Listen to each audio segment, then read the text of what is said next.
As the sun dipped below the horizon on May 5, 2025, the Voices of the Underground Poetry Showcase emerged as a luminous highlight of the arts component of the Saint Lucia Jazz and Arts Festival, Art and the City. Orchestrated by the Cultural Development Foundation, CDF, the event underscored the festival's commitment to embracing the full spectrum of artistic expression. The evening's lineup, including headliners Stacey and Chin, Shine Savory, SALCC Poetry Slam winners, and St. Lucia's esteemed George Fish Alphonse, featured a tapestry of voices, each weaving narratives that resonated deeply with the audience. Speaking ahead of the event, Senior Media and Communications Officer Ryan Jermaine reflected on what was once an intimate art form confined to personal spaces has now found its rightful place on the national stage.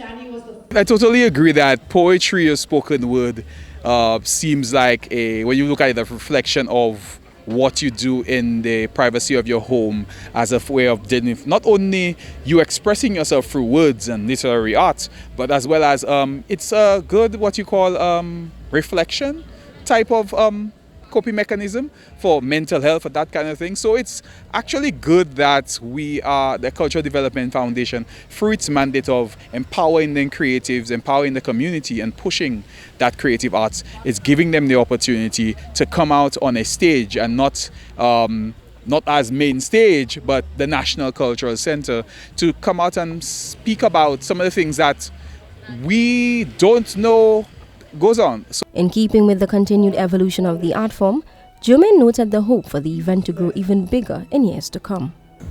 Definitely, I think there's an opportunity for the event to grow bigger.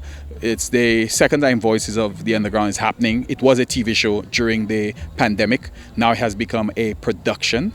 I hope that we can expand it to maybe a greater stage.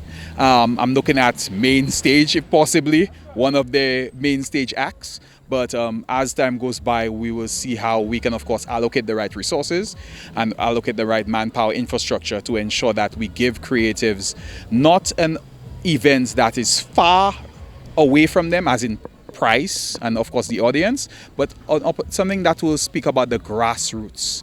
Minister for Creative Industries and Culture, Honorable Dr. Ernest Taylor, echoed this sentiment, highlighting that with an increased focus on the arts component of the Saint Lucia Jazz and Arts Festival, perhaps events like this one will grow to even bigger stages. There is the music component and the arts component. I mean, this has to feature in the arts component. As to whether it will make its way to the music stage, I am not sure. It is something we can put on the table, but it's important for us to make sure that the arts component finds its own space and for it to grow and for it to really make a statement on its own. He further emphasized the importance of nurturing local talent and providing platforms for artistic expression, an endeavor which he says has already begun through the Cultural Development Foundation. We do it for the CDF, and today they had a workshop, in terms of, one of the groups that will be performing had a workshop for students today, and it is something we will continue to do.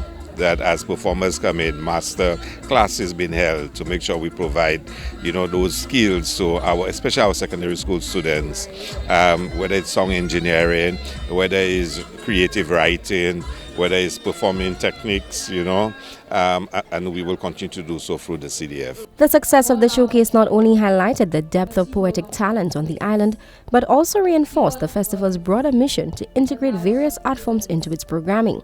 As the festival unfolds, it promises to offer more enriching experiences, celebrating the island's diverse cultural heritage. For Choice News Now, I am Kishana Smith.